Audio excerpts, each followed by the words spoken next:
ഇന്ന് ഞാൻ വായിക്കാൻ പോകുന്നത് ഡോക്ടർ APJ അബ്ദുൽ കലാമിൻ്റെ ആത്മകഥ അഗ്നിച്ചിറകുകൾ. അവസാന ഭാഗമാണ് ചാപ്റ്റർ 16 ധ്യാനം. കടപ്പാട് DC ബുക്സ്. ശാസ്ത്രം പോലെയല്ല സാങ്കേതികവിദ്യ, അതൊരു ഗ്രൂപ്പ് പ്രവർത്തനമാണ്. വ്യക്തിഗത ബുദ്ധിവൈഭവത്തിലല്ല അത് അധിഷ്ഠിതമായിരിക്കുന്നത്. പ്രത്യുത പലരുടെ ധിഷണകൾ തമ്മിൽ പരസ്പരം ബന്ധപ്പെട്ട് പ്രവർത്തിക്കുന്നതിലാണ്. റിക്കാർഡ് സമയത്തിനുള്ളിൽ 5 അത്യാധുനിക മിസൈൽ സംവിധാനങ്ങൾ ഉണ്ടാക്കാനുള്ള കഴിവ് നമ്മുടെ രാഷ്ട്രത്തിനുണ്ടാക്കി കൊടുത്തു എന്ന വസ്തുതയിലല്ല IGMDPയുടെ ഏറ്റവും വലിയ വിജയം എന്ന് ഞാൻ കരുതുന്നു. അതിലൂടെ ശാസ്ത്രജ്ഞരുടെയും എഞ്ചിനീയർമാരുടെയും ഏതാനും പ്രഗത്ഭ ടീമുകളെ വാർത്തെടുക്കാൻ കഴിഞ്ഞു എന്നതാണ് പ്രധാനപ്പെട്ട വിജയം. ഇന്ത്യൻ റോക്കറ്റ് ശാസ്ത്രത്തിലെ എൻ്റെ വ്യക്തിപരമായ നേട്ടങ്ങളെക്കുറിച്ച് ആരെങ്കിലും ചോദിക്കുകയാണെങ്കിൽ ചെറുപ്പക്കാരുടേതായ ടീമുകൾക്ക് അവരുടെ ദൗത്യങ്ങളിൽ തങ്ങളുടെ ഹൃദയവും ആത്മാവും സമർപ്പിക്കാൻ കഴിയുന്ന ഒരു അന്തരീക്ഷം സൃഷ്ടിച്ചു കൊടുക്കാൻ എനിക്ക് കഴിഞ്ഞു എന്നതാണെന്ന് ഞാൻ പറയും. ടീമുകൾ അവ രൂപം കൊണ്ടുവരുന്ന ഘട്ടങ്ങളിൽ ചുറുചുറുക്കുള്ള കുട്ടികളെ പോലെയാണ്. കുട്ടികളെ പോലെ തന്നെ ഉത്തേജിപ്പിക്കപ്പെടുന്നവരും ഊർജ്ജസ്വലത നിറഞ്ഞവരും ആവേശഭരിതരും ജിജ്ഞാസുക്കളും തൃപ്തിപ്പെടുത്താനും മികവ് കാട്ടാനും ദാഹിക്കുന്നവരുമാണവർ. കുട്ടികളുടെ കാര്യത്തിലെന്ന പോലെ ഗുണപരമായ ഈ കഴിവുകളൊക്കെ തെറ്റായ വഴിക്ക് നയിക്കുന്ന മാതാപിതാക്കളുടെ പെരുമാറ്റത്താൽ നശിപ്പിക്കപ്പെടാം. ടീമുകൾ വിജയകരമായി പ്രവർത്തിക്കണമെങ്കിൽ അന്തരീക്ഷം പുതിയ രീതികൾ പരീക്ഷിക്കാനുള്ള അവസരം നൽകണം. DTDNP വ്യോമം, ISRO, DRDO എന്നിവിടങ്ങളിലെ ഒക്കെ എൻ്റെ പ്രവർത്തന കാലത്ത് ഇത്തരം നിരവധി വെല്ലുവിളികളെ ഞാൻ നേരിട്ടിട്ടുണ്ട്. പക്ഷേ എൻ്റെ ടീമുകൾക്ക് ഞാൻ എന്നും നവീകരണത്തിനും സന്ദിഗ്ധാവസ്ഥകളെ എതിരിടുന്നതിനുമുള്ള അന്തരീക്ഷം എല്ലായ്പ്പോഴും ഞാൻ ഉറപ്പാക്കിയിരുന്നു. SLV-3 പ്രോജക്റ്റിന് വേണ്ടിയും പിന്നീട് IGMDPക്ക് വേണ്ടിയും ഞങ്ങൾ ആദ്യം പ്രോജക്റ്റ് ടീമുകൾ രൂപീകരിക്കാൻ തുടങ്ങിയപ്പോൾ ഈ ടീമുകൾ പ്രവർത്തിക്കുന്ന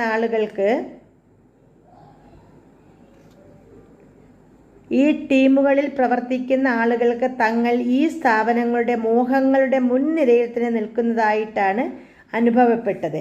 ഈ ടീമുകളിൽ മനഃശാസ്ത്രപരമായ നിക്ഷേപം നല്ലൊരു തോതിൽ നടത്തിയതോടെ അവർ വളരെ വ്യക്തതയുള്ളവരും മർമ്മസ്ഥാനത്തുള്ളവരുമായി തീർന്നു.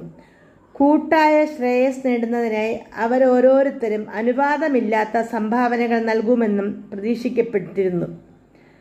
സ്ഥാപനപരമായ പിൻബലം എത്തിച്ചു കൊടുക്കുന്ന സംവിധാനത്തിൽ എന്തെങ്കിലും പരാജയമുണ്ടായാൽ ടീം തന്ത്രങ്ങൾ നടത്തിയ നിക്ഷേപമൊക്കെ പാഴായി പോകുമെന്ന് എനിക്കറിയാമായിരുന്നു. അത്തരുണത്തിൽ ടീമുകളെ ശരിയായ വർക്കിംഗ് ഗ്രൂപ്പുകളായി തരം താഴ്ത്തേണ്ടി വരും. അവിടെയും അനുവദിക്കപ്പെട്ട പരിതസ്ഥിതികൾ വെച്ചുകൊണ്ട് അവരിൽ അർപ്പിച്ച ഉന്നത പ്രതീക്ഷകൾ നിറവേറ്റുന്നതിൽ ആ ഗ്രൂപ്പുകൾ പരാജയപ്പെട്ടേക്കാം. പല തവണയും ക്ഷമ നശിച്ച് നിയന്ത്രണങ്ങൾ വെക്കേണ്ടി വരുന്നതിൻ്റെ വക്ക് വരെയും സംഘടന എത്തുകയുണ്ടായി.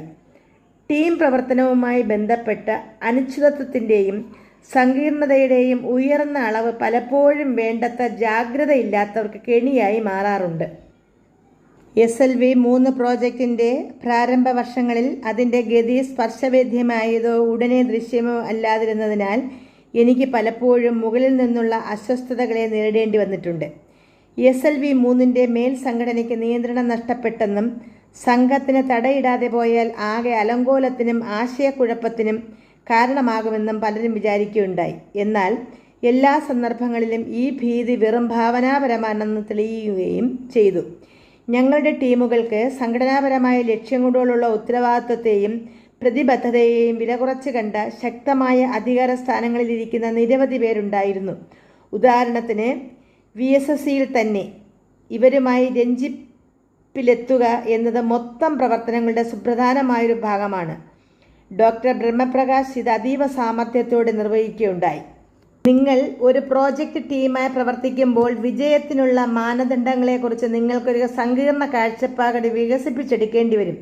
ഒരു ടീമിൻ്റെ പ്രകടനത്തെക്കുറിച്ച് എപ്പോഴും വിവിധ തരത്തിലുള്ളതും പലപ്പോഴും പരസ്പര സംഘർഷം ഉളവാക്കുന്നതുമായ പ്രതീക്ഷകൾ ഉണ്ടായിരിക്കും. പിന്നെ സ്ഥാപനത്തിന് പുറത്ത് സബ് കോൺട്രാക്ടർമാരുടെയും സ്ഥാപനത്തിനകത്തെ തന്നെ സവിശേഷ വൈദഗ്ധ്യമുള്ള വകുപ്പുകളുടെയും ആവശ്യങ്ങൾ, പരിമിതികൾ എന്നിവ ഉൾക്കൊള്ളിക്കാനുള്ള ശ്രമത്തിനിടയിൽ പ്രോജക്റ്റ് ടീം പലപ്പോഴും വിഘടിച്ചു പോകാറുണ്ട്. നല്ല പ്രോജക്റ്റ് ടീമുകൾക്ക് വിജയകരമായ മാനദണ്ഡങ്ങളെക്കുറിച്ചുള്ള ചർച്ചകൾ നടത്താനുള്ള സുപ്രധാന വ്യക്തിയെ അല്ലെങ്കിൽ വ്യക്തികളെ പെട്ടെന്ന് കണ്ടെത്താൻ കഴിയും. തങ്ങളുടെ ആവശ്യങ്ങൾക്ക് വേണ്ടി ഈ സുപ്രധാന വ്യക്തികളുമായി സംഭാഷണങ്ങൾ നടത്തുക, അവയ്ക്കായി അവരിൽ പ്രേരണ ചെലുത്തുക എന്നുള്ളതൊക്കെയാണ് ടീം ലീഡറുടെ ചുമതലകളിലെ ഒരു നിർണായക ഘടകം. സ്ഥിതിവിശേഷം വികസിക്കുകയോ മാറുകയോ ചെയ്യുന്നതനുസരിച്ച് സംഭാഷണങ്ങൾ ക്രമമായി മുന്നോട്ടു പോകുന്നുവെന്ന് ഉറപ്പുവരുത്തുകയും ചെയ്യേണ്ടതുണ്ട്. പുറമേയുള്ളവർ ഇഷ്ടപ്പെടാത്ത എന്തെങ്കിലും ഒരു കാര്യമുണ്ടെങ്കിൽ അത് അപ്രതീക്ഷിതമായി അസുഖകരമായ അവസ്ഥകൾ ഉണ്ടാക്കും. നല്ല ടീമുകൾ അത്തരം കാര്യങ്ങളൊന്നുമില്ലെന്ന് ഉറപ്പാക്കും. SLV-3 ടീം അവരുടെ തന്നെ ആന്തരികമായ വിജയ മാനദണ്ഡങ്ങൾ വികസിപ്പിച്ചെടുത്തു. ഞങ്ങൾ ഞങ്ങളുടെ തനതായ നിലവാരങ്ങളും പ്രതീക്ഷകളും ലക്ഷ്യങ്ങളും സ്പഷ്ടമാക്കി. വിജയപ്രാപ്തിക്ക് വേണ്ടി എന്ത് സംഭവിക്കണം എന്നും വിജയത്തെ എങ്ങനെ അളക്കണം എന്നും ഗണിച്ചെടുക്കുവാൻ ഞങ്ങൾക്ക് തനതായ മാർഗം ഉണ്ടായിരുന്നു. ഉദാഹരണമായി, ഞങ്ങളുടെ യജ്ഞങ്ങൾ ഞങ്ങൾ എങ്ങനെയാണ് നിർവഹിക്കാൻ പോകുന്നത് എന്നൊക്കെ, നിലവാരമനുസരിച്ച് ആരൊക്കെ എന്തൊക്കെ ചെയ്യണം, സമയപരിധികൾ എന്തൊക്കെ, സ്ഥാപനത്തിലെ ഇതരരെ അപേക്ഷിച്ച് ടീം എങ്ങനെ സ്വയം പെരുമാറണം എന്നൊക്കെ. ഒരു ടീമിനുള്ളിലെ വിജയ മാനദണ്ഡങ്ങളിൽ എത്തിച്ചേരുന്ന പ്രക്രിയ സങ്കീർണവും പാഠവും ആവശ്യമുള്ളതുമായ ഒന്നാണ്. എന്തെന്നാൽ ഉപരിതലത്തിന് താഴെ ഒരുപാട് കാര്യങ്ങൾ സംഭവിക്കുന്നുണ്ട്. മേൽപ്പരപ്പിൽ നോക്കിയാൽ ടീം പ്രോജക്റ്റ് ദൗത്യത്തിൻ്റെ ലക്ഷ്യങ്ങൾ നേടാനായി എളുപ്പത്തിൽ കാര്യങ്ങളൊക്കെ നീക്കുന്നതായി തോന്നും. തങ്ങൾക്ക് എന്താണ് വേണ്ടതെന്ന് പറഞ്ഞറിയിക്കാനുള്ള കഴിവിൻ്റെ കാര്യത്തിൽ ആളുകൾ വളരെ ദരിദ്രരാണെന്നത് പക്ഷേ ഞാൻ ആവർത്തിച്ച് കണ്ടിട്ടുള്ളതാണ്. തങ്ങൾക്ക് വേണ്ടാത്ത ചില പ്രവൃത്തികൾ ചെയ്യുന്ന ഒരു പ്രവൃത്തി കേന്ദ്രം കാണുന്നതുവരെ ഒരു പ്രോജക്റ്റ് ടീം അംഗം വാസ്തവത്തിൽ ഒരു അപസർപ്പകനെ പോലെയാണ് പെരുമാറേണ്ടത്. പ്രോജക്റ്റ് എങ്ങനെയെല്ലാമാണ് മുന്നോട്ട് പോകുന്നത് എന്നതിൻ്റെ സൂചനകൾക്കും വേണ്ടതായ അന്വേഷണത്തിൽ അയാൾ ഏർപ്പെടണം.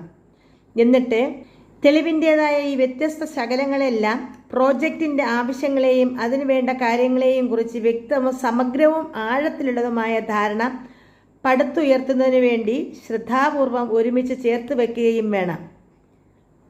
മറ്റൊരു തലത്തിൽ പ്രോജക്റ്റിൻ്റെ ലീഡർ പ്രോജക്റ്റ് ടീമുകളും വർക്ക് സെൻറ്ററുകളും തമ്മിലുള്ള ബന്ധത്തെ പ്രോത്സാഹിപ്പിക്കുകയും വികസിപ്പിച്ചെടുക്കുകയും ചെയ്യേണ്ടതാണ്. ഈ രണ്ടു കൂട്ടർക്കും തങ്ങളുടെ പരസ്പര ആശ്രിതത്വത്തെക്കുറിച്ചും പ്രോജക്റ്റിൽ ഇരുവർക്കും പങ്കുണ്ടെന്ന വസ്തുതയെക്കുറിച്ചും മനസ്സിൽ വ്യക്തമായ ധാരണയുണ്ടായിരിക്കണം.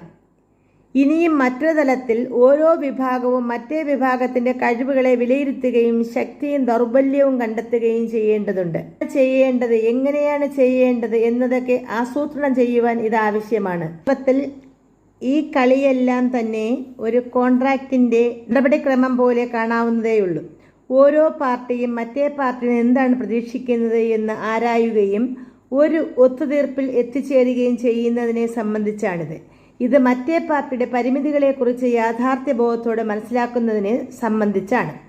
ഇത് വിജയ മാനദണ്ഡങ്ങളെ പരസ്പരം അറിയിക്കുന്നതിനെ സംബന്ധിച്ചും ബന്ധങ്ങളുടെ പ്രവർത്തനത്തെ നിർവഹിച്ചുകൊണ്ടുള്ള ഏതാനും ലളിത നിയമങ്ങൾ വിശദീകരിക്കുന്നതിനെ സംബന്ധിച്ചുമാണ്. എന്നാൽ ഇതിനെല്ലാം ഉപരി ഭാവിയിൽ എന്തെങ്കിലും മോശമായ ആശ്ചര്യ സംഭവങ്ങൾ ഉണ്ടാകുന്നത് ഒഴിവാക്കാനായി സാങ്കേതികവും വ്യക്തിപരവുമായ തലങ്ങളിലെ ബന്ധങ്ങളിൽ വ്യക്തത പ്രകസിപ്പിച്ചെടുക്കാനുള്ള ഏറ്റവും മികച്ച മാർഗമാണിത്.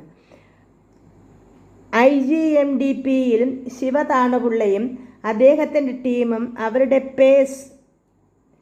PSC program analysis control evaluation എന്ന് സ്വയം വികസിപ്പിച്ചെടുത്ത ടെക്നിക്കിലൂടെ ഈ രംഗത്ത് ശ്രദ്ധേയമായ ചില കാര്യങ്ങൾ ചെയ്യുകയുണ്ടായി. അവർ നിത്യവും ഉച്ചയ്ക്ക് 12 മുതൽ 1 മണി വരെ ഒരു പ്രോജക്റ്റ് ടീമും ഏതെങ്കിലും ഒരു വർക്ക് സെൻറ്ററുമായി ഒന്നിച്ചിരുന്ന് നിർണായക പാതയെക്കുറിച്ച് ചർച്ച ചെയ്യുകയും അവർക്കിടയിൽ വിജയത്തിൻ്റെ തലം സൃഷ്ടിച്ചെടുക്കുകയും ചെയ്യുമായിരുന്നു. എങ്ങനെ വിജയിക്കണമെന്ന് ആസൂത്രണം ചെയ്യുന്നതിലെ ആവേശവും ഭാവി വിജയത്തെക്കുറിച്ചുള്ള ദർശനവും തടുക്കാനാകാത്ത ഒരുതരം പ്രചോദനം ഉണ്ടാക്കും. ഇതിനെല്ലായ്പ്പോഴും സംഗതികൾ സംഭവിപ്പിക്കാൻ കഴിയുമെന്ന് ഞാൻ കണ്ടിട്ടുണ്ട്. ടെക്നോളജി മാനേജ്മെന്റ് എന്ന ആശയത്തിൻ്റെ വേരുകൾ അനുരഞ്ജനം ആഗ്രഹിക്കുന്നത് ഉൽപാദന കേന്ദ്രീകൃതവുമായ കാര്യനിർവഹണ ഘടനകൾ തമ്മിലുണ്ടായ സംഘർഷങ്ങളിൽ നിന്നും 60കളുടെ ആദ്യത്തെ ഉടലെടുത്ത ഡെവലപ്മെൻറ്റ് മാനേജ്മെൻറ്റ് മോഡലുകളിലാണുള്ളത്.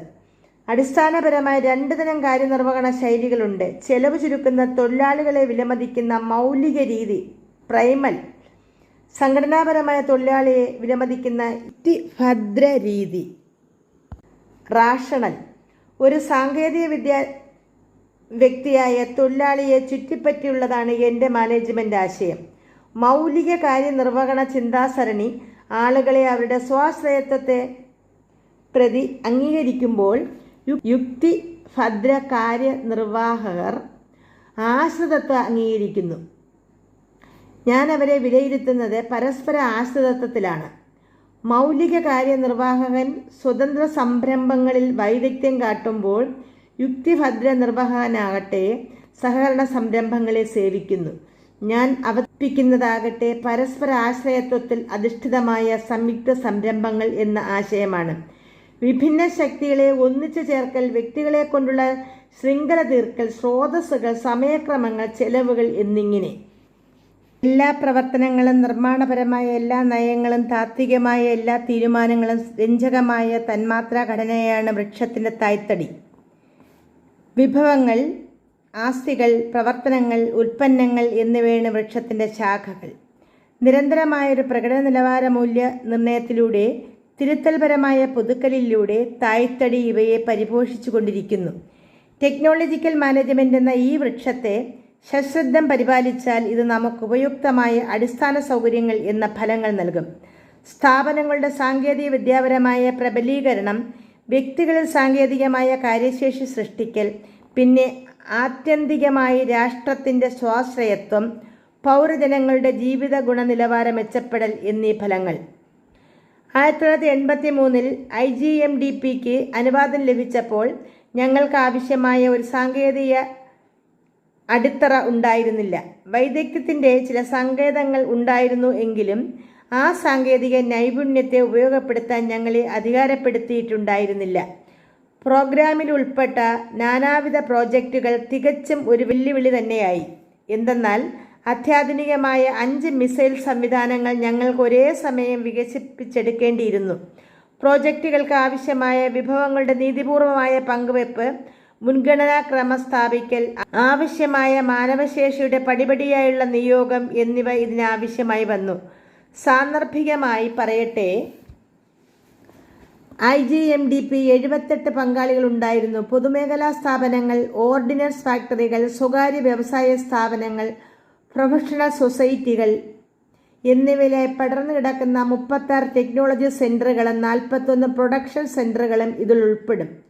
ഇതിനു പുറമെ ഗവൺമെൻറ് സുഘടിതമായ ഒരു ഉദ്യോഗസ്ഥ ശൃംഖലയും പ്രോഗ്രാമിൻ്റെ മാനേജ്മെൻറ്റിൽ സാങ്കേതികോൽപ്പന്നങ്ങളുടെ കാര്യത്തിലെന്ന പോലെ ഞങ്ങളുടെ തനതായ ആവശ്യങ്ങൾക്കും കഴിവുകൾക്കും അനുയോജ്യമായ അളവെടുത്ത് തയ്യാറാക്കിയ തരത്തിലുള്ള ഒരു മാതൃക വികസിപ്പിച്ചെടുക്കാൻ ഞങ്ങൾ ശ്രമം നടത്തി. എവിടെയോ വികസിതമായ ആശയങ്ങളും ഞങ്ങൾ കടമെടുത്തു. തികച്ചും അതേ രൂപത്തിലല്ലെന്ന് മാത്രം. ഞങ്ങളുടെ ശക്തിയായി ഞങ്ങൾ മനസ്സിലാക്കിയതും ഞങ്ങളുടെ കുറവുകളായി ഞങ്ങൾ വേർതിരിച്ചറിഞ്ഞതുമായ കാര്യങ്ങളുടെ വെളിച്ചത്തിൽ അവയെ സ്വീകരിച്ചു. അങ്ങനെ നമ്മുടെ റിസർച്ച് ലബോറട്ടറികളിലും സർക്കാർ സ്ഥാപനങ്ങളിലും സ്വകാര്യ വ്യവസായങ്ങളിലും പ്രതിഭയും കഴിവുമുള്ള എത്രയെത്ര ആളുകളെയാണ് മറഞ്ഞു കിടക്കുന്നതെന്ന് വെളിവാക്കാൻ ഞങ്ങളുടെ അനുയോജ്യമായ മാനേജ്മെൻറ്റും പരസ്പരം സഹകരിച്ചുകൊണ്ടുള്ള പരിശ്രമങ്ങളും ഉപകരിച്ചു. IGMDPയുടെ ടെക്നോളജി മാനേജ്മെൻറ്റ് തത്വശാസ്ത്രം മിസൈൽ വികസനത്തിന് മാത്രമായിട്ടുള്ളതായിരുന്നില്ല. വിജയം കൊയ്യാനുള്ള ദേശീയ ത്വരതയെയും ലോകം ഇനിയൊരിക്കലും കായികമോ സാമ്പത്തികമോ ആയ ശക്തികളാൽ നിയന്ത്രിക്കപ്പെടുകയില്ല എന്ന അവബോധത്തെയും ഇത് പ്രതിനിധാനം ചെയ്യുന്നു. വാസ്തവത്തിൽ ഈ 2 ശക്തികളും സാങ്കേതിക വൈഭവത്തിലൂടെ ഒലിച്ചുപോകും. ടെക്നോളജിയിൽ മേധാവിത്വമുള്ള രാഷ്ട്രങ്ങളെ മേലിൽ സ്വാതന്ത്ര്യവും പരമാധികാരവും ആസ്വദിക്കുകയുള്ളൂ. ടെക്നോളജി ആദരിക്കുന്നത് ടെക്നോളജിയെ മാത്രമാണ്. തന്നെയുമല്ല, ഞാൻ ആദ്യമേ പറഞ്ഞതുപോലെ ശാസ്ത്രത്തിൽ നിന്നും വ്യത്യസ്തമായി ടെക്നോളജി ഒരു ഗ്രൂപ്പ് പ്രവർത്തനമാണ്. ഇത് വളരുന്നത് വ്യക്തിഗത ബുദ്ധിയിലല്ല, പരസ്പരം ഇടപെടുന്നതും തുടർച്ചയായി പരസ്പരം സ്വാധീനം ചെലുത്തുന്നതുമായ ധിഷണകളിലാണ്. ഞാൻ IGMDPയെ അതാക്കി തീർക്കാനാണ് ശ്രമിച്ചത്. മിസൈൽ സംവിധാനങ്ങൾ കൂടി ഉണ്ടാക്കുന്ന ഒരു 78 അംഗ ഇന്ത്യൻ കുടുംബം. നമ്മുടെ ശാസ്ത്രജ്ഞന്മാരുടെ ജീവിതത്തെയും കാലത്തെയും കുറിച്ച് വളരെ ഊഹാപോഹങ്ങളും താത്വികവൽക്കരണങ്ങളും ഉണ്ടായിട്ടുണ്ട്. പക്ഷേ അവർ എങ്ങോട്ട് പോകാൻ ആഗ്രഹിക്കുന്നുവെന്നോ എങ്ങനെ അവർ ആ സ്ഥാനത്ത് എത്തിയെന്നോ മനസ്സിലാക്കാനുള്ള അന്വേഷണങ്ങൾ വേണ്ടത്ര നടക്കുന്നില്ല. ഞാൻ ഇന്നീ വ്യക്തിയായി തീരാൻ നടത്തിയ പോരാട്ടങ്ങളുടെ കഥ നിങ്ങളുമായി പങ്കുവയ്ക്കുമ്പോൾ ഞാൻ ഒരു പക്ഷേ ഈ യാത്രയെക്കുറിച്ചുള്ള ഒരു ഉൾക്കാഴ്ച നിങ്ങൾക്ക് ഉണ്ടാക്കി തരുവാൻ ശ്രമിക്കുകയായിരുന്നു. ഇത് കുറച്ച് യുവാക്കളെയെങ്കിലും നമ്മുടെ സമൂഹത്തിലെ ആധിപത്യ ശക്തികൾക്കെതിരെ ഒരു നിലപാടെടുക്കാൻ കഴിവുള്ളവരാക്കുമെന്ന് ഞാൻ പ്രത്യാശിക്കുന്നു. ജനങ്ങളെ ബാഹ്യമായ ബഹുമതികൾക്കും ധനത്തിനും മാന്യതയ്ക്കും സ്ഥാനങ്ങൾക്കും സ്ഥാനക്കയറ്റങ്ങൾക്കും ഇതരരിൽ നിന്നും തൻ്റെ ജീവിതശൈലിക്ക് കിട്ടുന്ന അംഗീകാരത്തിനും ആചാരപരമായ ബഹുമതികൾക്കും എല്ലാത്തരം സ്ഥാനചിഹ്നങ്ങൾക്കും പിന്നാലെയുള്ള പാച്ചിലിന് അടിമയാക്കാനുള്ള തന്നിലടങ്ങിയിരിക്കുന്ന കഴിവാണ് സാമൂഹികമായ ഈ ആധിപത്യ ശക്തിയുടെ ഒരു പ്രത്യേക സ്വഭാവവിശേഷം. ഈ ലക്ഷ്യങ്ങളെ വിജയകരമായി പിന്തുടരണമെങ്കിൽ അവർ ഉപചാരക്രമത്തിൻ്റെ വിപുലമായ നിയമങ്ങൾ പഠിക്കുകയും മാമൂലുകൾ, പാരമ്പര്യങ്ങൾ, പെരുമാറ്റച്ചട്ടങ്ങൾ എന്നിവ നല്ലവണ്ണം മനസ്സിലാക്കുകയും വേണം. സ്വയം കീഴ്പ്പെടുത്തുന്ന ഈ ജീവിത രീതിയെ തൂത്തെറിയുവാൻ ഇന്നത്തെ യുവജനങ്ങൾ ശ്രമിക്കേണ്ടതുണ്ട്. ഭൗതിക നേട്ടങ്ങൾക്കും ബഹുമതികൾക്കും വേണ്ടി പ്രവർത്തിക്കുന്ന സംസ്കാരത്തെ തള്ളിക്കളയണം. ധനികരും ശക്തരും പഠിപ്പുള്ളവരുമായ മനുഷ്യർ തങ്ങൾ സമാധാനം കണ്ടെത്താനായി ക്ലേശിക്കുന്നത് കാണുമ്പോൾ ഞാൻ അഹമ്മദ് ജലാലുദ്ദീനെയും ഇയാദുരെ സോളമനെയും പോലെയുള്ള വ്യക്തികളെ ഓർത്തുപോകുന്നു. സമ്പാദ്യമൊന്നും തന്നെ ഇല്ലാതിരുന്ന അവർ എത്ര സന്തോഷവാന്മാരായിരുന്നു. ഭൗമശങ്കല് മുഴങ്ങുന്ന കോറമണ്ഡൽ തീരദേശത്ത് മണൽപ്പരപ്പിന് മധ്യത്തിലായി ശരിക്കും സമ്പന്നരാം ചിലർ ജീവിക്കുന്നു. ഒരു കോട്ടൺ ലുങ്കി, ഒരു പാതി മെഴുകുതിരി, പിടിയറ്റുപോയ പഴയൊരു കൂജയും. മണൽപ്പരപ്പിലെ ഈ മന്നന്മാരുടെ ലൗകിക ആസ്തികൾ ഇത്രമാത്രമായിരുന്നു. ആശ്രയിക്കാനായി യാതൊന്നുമില്ലാതെ ഇവരെങ്ങനെ അത്ര സുരക്ഷിതത്വ ബോധം അനുഭവിച്ചു? അവർ തങ്ങളുടെ നിലനിൽപ്പിനുള്ളത് ഉള്ളിൽ നിന്ന് സംഭരിച്ചെന്ന് ഞാൻ വിശ്വസിക്കുന്നു. അവർ ആന്തരിക സങ്കേതങ്ങളിൽ അധികമായി ആശ്രയിച്ചു. ഞാൻ മുൻപേ സൂചിപ്പിച്ച ബാഹ്യമുറകളിൽ കുറവായും നിങ്ങളുടെ ആന്തരിക സന്ദേശങ്ങളെക്കുറിച്ച് നിങ്ങൾ ബോധവാനാണോ? നിങ്ങൾ അവയിൽ വിശ്വാസം അർപ്പിക്കുന്നുവോ? നിങ്ങളുടെ സ്വന്തം ജീവിതത്തിന്മേലുള്ള നിയന്ത്രണത്തിൻ്റെ മുഖ്യ കടിഞ്ഞാൺ നിങ്ങളുടെ കയ്യിൽ തന്നെയുണ്ടോ? ഇത് മനസ്സിലാക്കിക്കൊള്ളുക. നിങ്ങളെ കൈകാര്യം ചെയ്യാൻ നിരന്തരമായി ശ്രമിക്കുകയും കൂച്ചുവിലങ്ങുകൾ ഇടിപ്പിക്കുകയും ചെയ്യുന്ന ഭാഗ്യസമ്മർദ്ദങ്ങളെ ഒഴിവാക്കിക്കൊണ്ട് എത്ര തീരുമാനങ്ങൾ നിങ്ങൾക്ക് എടുക്കാൻ കഴിയുന്നുവോ നിങ്ങളുടെ ജീവിതം അത്രയും മെച്ചപ്പെടും. നിങ്ങളുടെ സമൂഹം അത്രയും മെച്ചമുള്ളതായിത്തീരും. ശക്തരും ആന്തരിക ചോദനകളാൽ നയിക്കപ്പെടുകയും ചെയ്യുന്ന വ്യക്തികളെ നേതാക്കളായി ലഭിക്കുക വഴി രാജ്യമൊന്നാകെ ഗുണമനുഭവിക്കും. സ്വന്തം കാര്യം നോക്കി നടത്തുന്ന പൗരാവലി, വ്യക്തികളെന്ന നിലയിൽ സ്വയം അറിയുകയും വിശ്വസിക്കുകയും ചെയ്യുന്ന ജനങ്ങളുള്ള രാജ്യം, ഇവ മനസാക്ഷിക്കുത്തില്ലാത്ത ഏത് അധികാരിയുടെയും നിക്ഷിപ്ത താൽപ്പര്യങ്ങളുടെയും ചരടുവലികളിൽ നിന്ന് വിമുക്തമായിരിക്കും. നിങ്ങളുടെ ആന്തരികമായ വിഭവങ്ങളെ, പ്രത്യേകിച്ചും ഭാവനയെ സ്വന്തം ജീവിതത്തിൽ നിക്ഷേപിക്കാനുള്ള സന്നദ്ധത നിങ്ങൾക്ക് വിജയം നേടിത്തരും. നിങ്ങൾ സമാനമില്ലാത്ത സ്വന്തം വ്യക്തിത്വത്തിലൂന്നിയ നിലപാടിൽ നിന്നുകൊണ്ട് ഒരു ചുമതല ഏറ്റെടുക്കുമ്പോൾ നിങ്ങളൊരു യഥാർത്ഥ മനുഷ്യ വ്യക്തിയായിത്തീരുന്നു. നിങ്ങളെയും എന്നെയും ഈ ഭൂമിയിലുള്ള ഓരോരുത്തരെയും തങ്ങളുടെ രചനാത്മകമായ സാധ്യതകളെ വളർത്തിയെടുക്കാനും സ്വന്തം മനസാക്ഷിക്കത്ത് ജീവിക്കാനുമാണ് ഈശ്വരൻ സ്വതന്ത്രപൂർവ്വം അയച്ചിട്ടുള്ളത്. നമുക്ക് വേണ്ടവ തിരഞ്ഞെടുക്കുന്ന രീതിയിലും നമ്മുടെ ഭാഗതയത്തെ രൂപപ്പെടുത്തിയെടുക്കുന്നതിലും നാം വ്യത്യാസപ്പെട്ടിരിക്കുന്നു എന്ന് മാത്രം. വളരെ വിഷമം പിടിച്ചൊരു കളിയാണ് ജീവിതം. ഒരു മനുഷ്യ വ്യക്തി ആയിരിക്കാനുള്ള നിങ്ങളുടെ ജന്മാവകാശം മുറുകെ പിടിക്കുക വഴി മാത്രമേ നിങ്ങൾക്കത് വിജയം നേടാൻ കഴിയുകയുള്ളൂ. ഇനി ഈ അവകാശം നിലനിർത്തണമെങ്കിൽ ഒരു കാര്യം എപ്രകാരം നിർവഹിക്കപ്പെടണം എന്ന് മറ്റുള്ളവർ പറയുന്നുവോ അതുപോലെ ചെയ്യാനുള്ള സമ്മർദ്ദങ്ങളെ അവഗണിക്കുന്നതിൽ അന്തർഭവിച്ചിരിക്കുന്ന സാമൂഹികമോ ബാഹ്യമോ ആയ അപകട സാധ്യതകളെ ഏറ്റെടുക്കാൻ നിങ്ങൾ സന്നദ്ധരായിരിക്കണം താനും. ശിവസുബ്രഹ്മണ്യ അയ്യർ തൻ്റെ അടുക്കളയിൽ എന്നെ ഉച്ചയൂണിന് ക്ഷണിച്ചതിനെ നിങ്ങൾ എന്ത് വിളിക്കും? എൻ്റെ സഹോദരി സുഹ്റ എന്നെ എഞ്ചിനീയറിംഗ് കോളേജിൽ അയക്കാനായി തൻ്റെ സ്വർണ്ണവളകളും മാലകളും പണയം വെച്ചതിനെ, ഒരുമിച്ചുള്ള ചിത്രമെടുക്കുമ്പോൾ മുൻനിരയിൽ എന്നോടൊപ്പം ഇരിക്കണമെന്ന് പ്രൊഫസർ സ്പോണ്ടർ നിർബന്ധിച്ചതിനെ, മോട്ടോർ മേൽപ്പുരയിൽ പോലുള്ളിടത്ത് വെച്ച് ഹോവർക്രാഫ്റ്റ് നിർമ്മിക്കുന്നതിനെ, സുധാകരൻ്റെ ധീരതയെ, ഡോക്ടർ ബ്രഹ്മപ്രകാശിൻ്റെ പിന്തുണയെ, നാരായണൻ്റെ മാനേജ്മെൻറ്റിനെ, വെങ്കിട്ടരാമൻ്റെ ദർശനത്തെ, അരുണാചലത്തിൻ്റെ പ്രേരക ശക്തിയെ ഇവയോരോന്നും ശക്തമായ ആന്തരിക ശക്തിയുടെയും മുൻകൈയെടുക്കലിൻ്റെയും തെളിവാണ്. 25 നൂറ്റാണ്ടുകൾക്ക് മുമ്പ് പൈതഗോറസ് പറഞ്ഞതുപോലെ സർവോപരി സ്വയം ബഹുമാനിക്കുക. ഞാനൊരു തത്വചിന്തകനല്ല, ഒരു സാങ്കേതികജ്ഞൻ മാത്രം. എൻ്റെ ജീവിതം മുഴുവൻ ഞാൻ റോക്കറ്റ് ശാസ്ത്രം പഠിക്കാനായി ചെലവഴിച്ചു. എന്നാൽ വിവിധ സ്ഥാപനങ്ങളിലൂടെ ജനതയുടെ വളരെ വലിയൊരു പരിച്ഛേദവുമായി ഒന്നിച്ച് ജോലി ചെയ്തതിനാൽ എനിക്ക് ഔദ്യോഗിക ജീവിതം എന്ന പ്രതിഭാസത്തെ നമ്മെ അന്ധാളിപ്പിക്കുന്ന അതിൻ്റെ എല്ലാ സങ്കീർണതകളോടും കൂടി മനസ്സിലാക്കാനുള്ള ഒരു അവസരം ലഭ്യമായി. ഇതുവരെയുള്ള എൻ്റെ വിവരണങ്ങളിലേക്ക് ഒരു തിരിഞ്ഞുനോട്ടം നടത്തുമ്പോൾ എൻ്റെ സ്വന്തം നിരീക്ഷണങ്ങളെയും നിഗമനങ്ങളെയും യഥാർത്ഥത്തിൽ ഒട്ടും അധികമല്ലാത്ത നിർദ്ദേശങ്ങൾക്ക് ഞാൻ എൻ്റെ താത്വിക പരിവേഷം നൽകുന്നതായി തോന്നുന്നു. ഞാൻ ജീവിച്ച നാടകത്തിലെ യഥാർത്ഥ നായകരായ എൻ്റെ സഹപ്രവർത്തകർ, സഹായികൾ, ലീഡർമാർ, റോക്കറ്റുകളുടെ സങ്കീർണ ശാസ്ത്രം, സാങ്കേതിക വിദ്യാകാര്യ നിർവഹണത്തിലെ സുപ്രധാന പ്രശ്നങ്ങൾ എല്ലാം ഒരുതരം രേഖാചിത്ര രൂപത്തിൽ കൈകാര്യം ചെയ്യപ്പെട്ടതായി തോന്നുന്നു. വേദനകളും ഉല്ലാസങ്ങളും നേട്ടങ്ങളും പരാജയങ്ങളും സാന്ദർഭികമായും കാലികമായും സ്ഥാനികമായും ഏറെ വ്യത്യാസപ്പെടുന്ന കാര്യങ്ങൾ എല്ലാം ഒരുമിച്ച് കൂട്ടിയിട്ടുള്ളതായി കാണപ്പെടുന്നു. നിങ്ങളൊരു വിമാനത്തിൽ നിന്ന് താഴേക്ക് നോക്കുമ്പോൾ മനുഷ്യരും മരങ്ങളും പാറകളും പാടകളും വീടുകളുമൊക്കെ ഒരൊറ്റ ഭൂപ്രകൃതിയായി തോന്നും. ഒന്നിനെ മറ്റൊന്നിൽ നിന്ന് തിരിച്ചറിയാൻ വളരെ ബുദ്ധിമുട്ടാണ്. നിങ്ങൾ ഇതുവരെ വായിച്ചത് എൻ്റെ ജീവിതത്തിൻ്റെ ഇതുപോലുള്ളൊരു വീക്ഷണമാണ്. ദൂരെ നിന്നും കാണപ്പെട്ടതുപോലെ എൻ്റെ സന്ദേഹമാണ് എൻ്റെ യോഗ്യത. പിന്നെ എൻ ഭയപ്പാടെല്ലാം വ്യതിരക്തമാണെൻ ഭാവം ചെയ്വതെന്നിരുന്നാലും പ്രത്യക്ഷമാകുന്ന നീതം, അവിടുത്തെ അനന്തയോഗ്യത, ആദ്യത്തെ അഗ്നി, വിക്ഷേപണത്തോടെ അവസാനിക്കുന്ന ഒരു കാലഘട്ടത്തിൻ്റെ കഥയാണിത്. ജീവിതം ഇനിയും മുന്നോട്ട് പോകും. 900 ദശലക്ഷം മനുഷ്യരുടെ ഒരൊറ്റ ഐക്യരാഷ്ട്രത്തെ പോലെ നാം ചിന്തിച്ചാൽ മഹത്തായ ഈ രാജ്യം എല്ലാ മേഖലകളിലും മഹത്തായ മുന്നേറ്റങ്ങൾ തന്നെ നടത്തും. എൻ്റെ കഥ രാമേശ്വരം ദ്വീപിലെ മോസ്ക് സ്ട്രീറ്റിൽ 100 വർഷത്തിലേറെക്കാലം ജീവിച്ച് അവിടെ തന്നെ മൃതിയടഞ്ഞ ജൈൻലാബ്ദീൻ്റെ പുത്രൻ്റെ കഥ. തൻ്റെ സഹോദരനെ സഹായിക്കാനായി വർത്തമാനപത്രങ്ങൾ വിറ്റ് നടക്കുന്ന ഒരു ബാലൻ്റെ കഥ. ശിവസുബ്രഹ്മണ്യ അയ്യരാലും ഇയാദുരെ സോളമനാലും വളർത്തിയെടുക്കപ്പെട്ടൊരു കൊച്ചു ശിഷ്യൻ്റെ കഥ. പണ്ടാലയെപ്പോലുള്ള അധ്യാപകർ പഠിപ്പിച്ചൊരു വിദ്യാർത്ഥിയുടെ കഥ. MGK മേനോൻ കണ്ടെത്തപ്പെട്ട ഐതിഹാസിക പ്രൊഫസർ സാരാഭായിയാൽ വളർത്തപ്പെട്ട ഒരു എഞ്ചിനീയറുടെ കഥ. പരാജയങ്ങളെല്ലാം തിരിച്ചടികളെല്ലാം പരീക്ഷിക്കപ്പെട്ടൊരു ശാസ്ത്രജ്ഞൻ്റെ കഥ.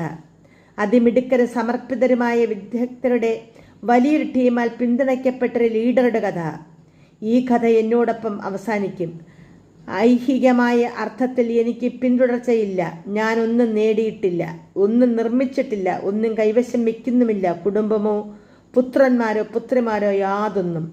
മഹത്തായ ഈ നാട്ടിലെ ഒരു കിണറാണ് ഞാൻ. വറ്റാത്ത ദിവ്യത്വം എന്നീന്ന് കോരാൻ കോടാനുകോടി യുവതീ യുവാക്കളെ തേടുന്ന കിണർ. കിണറ്റിന്നെടുത്ത ജലമെന്ന പോലെ പരത്തട്ടെ അവർ എങ്ങും ദൈവകൃപ. മറ്റുള്ളവർക്കൊരു മാതൃകയായി എന്നെ തന്നെ പ്രതിഷ്ഠിക്കാൻ ഞാൻ ആഗ്രഹിക്കുന്നില്ല. പക്ഷേ കുറച്ച് ആത്മാക്കളെങ്കിലും എന്നിൽ നിന്നും പ്രചോദനം ഉൾക്കൊള്ളുകയും അന്തിമമായ സംതൃപ്തി ഒരു ആത്മീയ ജീവിതത്തിൽ മാത്രമേ കണ്ടെത്താൻ കഴിയുകയുള്ളൂ എന്ന് മനസ്സിലാക്കുകയും ചെയ്യുമെന്ന് ഞാൻ വിശ്വസിക്കുന്നു. ദൈവത്തിൻ്റെ ദിവ്യ പരിപാലനമാണ് നിങ്ങളുടെ ജന്മാവകാശം. എൻ്റെ പ്രപിത മകൻ ഔളിൻ്റെയും എൻ്റെ പിതാമകൻ ഫക്കീറിൻ്റെയും എൻ്റെ പിതാവ് ജൈൻലാബ്ദീൻ്റെയും പിന്തുടർച്ച അബ്ദുൽ കലാമിൽ അവസാനിക്കും. പക്ഷേ ദൈവത്തിൻ്റെ കൃപ ഒരിക്കലും അവസാനിക്കുകയില്ല. എന്തെന്നാൽ അത് ശാശ്വതമാണ്. അപ്പോൾ നമ്മുടെ അഗ്നിച്ചിറകൾ ഇവിടെ അവസാനിക്കുന്നു. ഇനി ഇതിന് ഒരു ഭാഗമുണ്ട്, ഉത്തരാഖ്യാനം. അത് ഞാനൊരു ചെറിയ എപ്പിസോഡായിട്ട് വായിക്കാം. അപ്പോൾ എല്ലാവർക്കും നന്ദി, നമസ്കാരം.